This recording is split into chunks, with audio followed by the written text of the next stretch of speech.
Hello there, Seraph17 once again. This is my Give Me God of War walkthrough, and as the title just mentioned there on the screen, we are going towards the Nothri Stronghold. So this is the next part of the Whetstone quest that took us, I believe, to Fafnir's storeroom. You have to do the first one to do this one, and this one is entitled Family Business. So as you move through this area, there's going to be a lot of sailing and a lot of combat, and you're going to be going up against some Vikings, which are these enemies. The checkpoint's super weird though just then, because I ended up taking a hit on this next fight, and I wanted to restart to get a cleaner one. So it put me in a different spot with the enemies in a different spot, so I had to link it post-axe throw just then. And that's why it looked a little bit strange if you noticed it. And I'm sure you did, my audience notices quite a lot of that stuff. But this is just a bunch of projectile Viking men, and we're going to proceed to bounce them with the Blades of Chaos, because it truly is the easiest way to deal with these particular characters. And then when you combine it with the arrows from Atreus, when you have the lightning and when you have it upgraded, it's just brutal. The lightning arrows are so strong in this game. It's kind of nuts. And in my next run, I can't use Atreus, so I'm not going to have the luxury of it, and I'm really going to miss it, because there are certain things that are just undeniably useful about him. And I think they did a great job of, even if you don't care about the kid when it comes to the story, you can still care about him in combat, because he's essentially ebony and ivory with all kinds of really fun abilities. And I love the idea, because in my mind I've kind of compartmentalized Atreus as similar to Virgil's summoned swords. So if you ever played as Virgil in the Devil May Cry games, when you were attacking, you could tap the shoot button and you would constantly fire swords. And if you got good at tapping the shoot button while just playing normally, you could perpetually have swords hitting your enemies and chipping them down and keeping them in the air and stunning them and staggering them and doing fun things. And then of course there's all kind of modified sword moves that you can do, but just the idea of using your brain to get yourself into a space where you're pressing square to continually have something happening while you're doing other things is not the easiest thing to get your head around if you're new to it.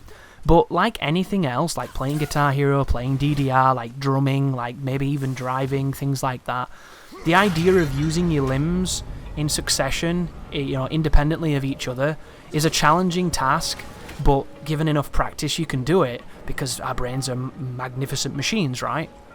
And it's no different with pressing square while playing, or whatever button you've got it mapped to. And if you can get good at doing that, you can make sure that you're always... That's awesome, I love that moment. Really silly pratfall for that poor fellow. But you can make sure that you're always having the boy shoot when you're attacking, and you don't have to just, blindly mash it, because there is a cooldown on it, so you can't even, mash it as much as you would like. You can with Virgil, but that's a different story. So you don't have to mash it, but you can get used to using it in the spaces between what you're doing. And it can extend combos, it can enable you to do things that you wouldn't have been able to do, and set things up that you were trying to do. If you start thinking of it as essentially just a way of stalling to the next part of your battle plan, it can be such a useful tool. And I've watched a lot of gameplay for this game, guys, because I've been doing a lot of editing. This was probably one of the longest walkthroughs I've ever made. And of course it's a long game, and I've done long games before, but just the amount of editing in this one is off the charts. And it's not even because I died or because I failed a lot, which is usually what you edit out. It's because of all the one-camera stuff that's in it that I've been trying to make it a little bit more appealing to people who don't necessarily want to sit through all that stuff again, because you can't skip it.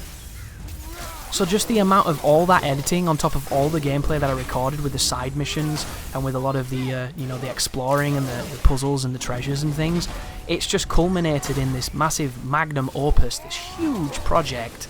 And I love it because I love coming up against challenging things. I love the idea of this crazy, huge, momentous task ahead of me, because I can just focus and go into that space where all I am is efficiency and getting it done and wanting to make the best thing that I can.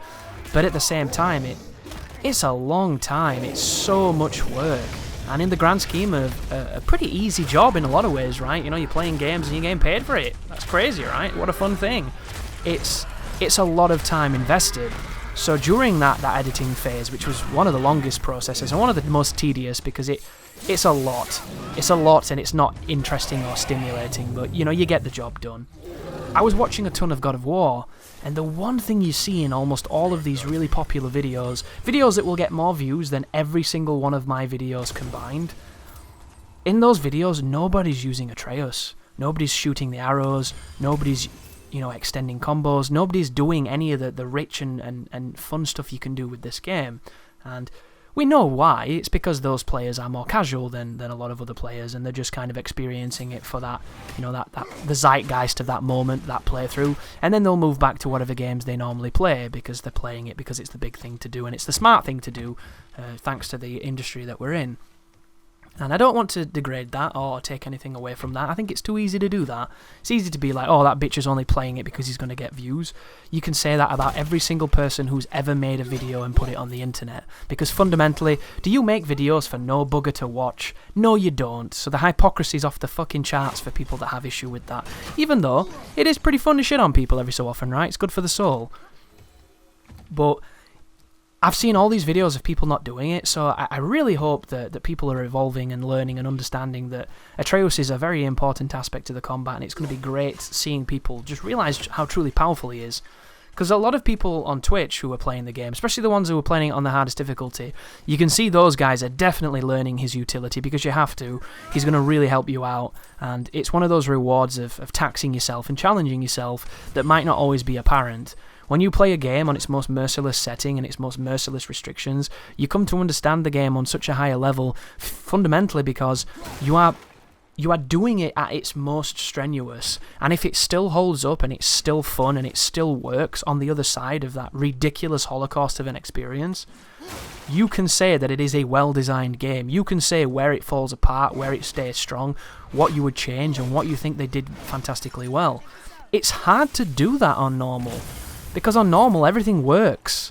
Everything's great. Mistakes can mean victory. Whereas that might not be the case later down the line on the harder ones. And I think Santa Monica did a good job with offering such a wide breadth of difficulty to choose. But I always feel like normal should be harder than it is in games. I feel like normal should really force a player to try. And I feel like it doesn't in this day and age. I feel like hard is the fundamental. You have to play the game. You can't get past with none of that silly business. But that's what normal should be for me. And I think if there was a slight shift towards games being a little tougher, there wouldn't be a problem in the grand scheme of things, because a lot of people who don't like challenging games and have fragile egos and need it to be the easiest thing all the time and 100% power fulfillment and wish fulfillment fantasy, they can play on easy. How many streamers do you see on Twitch who stream on easy so they can interact with the chat, so the game is never too strenuous, so it's always kind of like a relaxed and casual experience and they have a great time? A lot of people do that. I wouldn't want to do that because that's not what I play games for, but that doesn't mean that you can't, and that's why difficulties are so important for tailoring the experience that you want, or tailoring an experience that you don't know you want. And that's why I love to see people pushing themselves outside of your comfort zones, because it's the only way you get better at anything. It truly is. You know, there are some things that you just do repetitively, and you eventually get better at just by sheer will of doing it so many times. It becomes a fabric of what you do. And then there are things that you would never, ever, ever attain on your own without that pushing. And it's that wonderful moment, you know, tying it into the father themes of this game, of a kid learning to ride a bike. There is a wonderful paradox, an ultimatum situation of sorts, where there comes a time where you have to let go of that seat and let that kid ride that bike on his own. But there is every opportunity that kid is going to fall off. However, if you never let go of that seat, that kid will never learn to ride that bike. It will always rely on you. And then you have failed as a parent, right? Even though you shouldn't say things like that because it sounds mean, but it's true. It is your role, your duty, much like Kratos, to give your son or your daughter the best chance they have at anything they try to do, and encourage it and help, right? And it's the same with anything. And I always tie it back at the moment, because I've been playing a lot of Guitar Hero recently. This is an interesting fight, by the way. I like to run down here and kind of organise everybody on this corner. The reason I do this is because on the other side there are a bunch of projectile guys chucking things at you. And on this particular instance, once you get rid of everybody, you can focus on the Traveller, and he's not so bad. That's when it's completely blockable, by the way. Did you see it? a completely blockable 3-hit combo from the Traveller. I don't know if it's level related. Maybe it's because he's not level 6 that it's completely blockable, but every time you fight them, it seems like they occasionally have a combo that's the same as the other one that wasn't blockable, and it's perfectly blockable and fine. Oh, and as that graceless transition showcases as well, guys. When I died, or when I took a hit from the whatever the thing that hit me, when I restarted the checkpoint, all the enemies, except for the Traveller and the projectile fellas, had despawned. So what I wanted to do there in the edit was to give you an idea of what I did to fight all the enemies at the same time, and the moment that I cleared out all the standard guys, I transitioned the Traveller fight from the previous one into this one. Because I don't know where I took the hit, but it was definitely at the end of the Traveller and no other section. And it was unfortunate because then it means that the edit looks a bit rough. But this way you see both full fights and have an understanding of how to deal with it. Because taking a hit on a Traveller happens. It's one of those things, you know. You don't want the pegs. You have no need for their horseshoes or their guttering or whatever else they're selling at the door. And then unfortunately, you know, you get hit. But there's the shattered gauntlet of, was that Aegis? I think that's the Easter egg from the Infinity Stone gauntlet that Thanos has in the Marvel Universe. I've not really experimented too much with it. Although the description says that it's incomplete and gives you the idea that there are other parts of it that you can build. But I think that that's a bit of a misnomer. Don't you just put different gems in it? And if you put the right assortment of gems in it, it powers itself up even more. But I haven't used it and I haven't experimented with it. I'm sure that there's videos all over the internet full of all that kind of information, but I'm ignorant of it at the moment. I've been too busy, you know, making this. I'm just kind of making my own stuff. And I like these early walkthroughs, because when you look back on them after you know everything, and you come back to the things before you knew it, you can see, you know, the threads that were leading you to the right answers, and then you can see the anchors that were sinking you to the wrong ones. And it's nice to have that juxtaposition, especially if you do a second project on a similar game, because then you can see the improvement, right? I think one of the things that people don't value enough is the importance of seeing improvement. Seeing improvement is the most motivating thing that there is. It really is. It's the equivalent of seeing an attractive girl and then trying to impress them by doing something silly that's out of your reach. That's how powerful improvement can be. And bringing it back to the topic I was talking about before that transition with the Traveller, Guitar Hero is something I've been playing quite a lot of recently. I haven't technically been playing Guitar Hero, I've been playing Clone Hero, which is a free version of Guitar Hero where you can add your own music. And because my music tastes are very eclectic and all over the shop, Guitar Hero setlists have never really appealed to me, personally. I've played the songs and I've enjoyed them, and there's a lot of classics, but it's not the music that I would choose. So now that I can choose the music I want, it sparked such an obsession within me to play these crazy, awesome songs. And when you do play these heavier, ridiculous death metal, technical death metal, black metal stuff, all that kind of ridiculous extreme metal, they're insane. They're absolutely crazy technical to play. And when you first see them and you first come across them, you're like, Jesus Christ, how does anybody do this? This is just madness. I can't strum this fast. My fingers don't move this fast. I can't even read this shit. But then the more you play it and the more you get used to it and the more you experiment and you play all these different things and you go between them, and then you come back to that first song where you couldn't read it or you couldn't strum fast enough or your hand just wouldn't hit the notes right, and then you start hitting it. And you start getting multipliers and you start being able to read it, and it starts looking slower than it used to look because something faster's taking its spot as the fastest thing you've seen.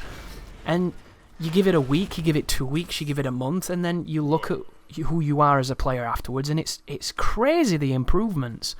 And you feel it with games like that. In a game like this, I think it can be more difficult to feel it. So one of the things that I would recommend to people in any game that they play, if they have the capacity to do so, is to record yourself playing and watch it back.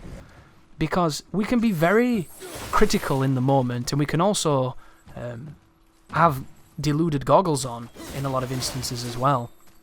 It's the first thing you notice when you record yourself.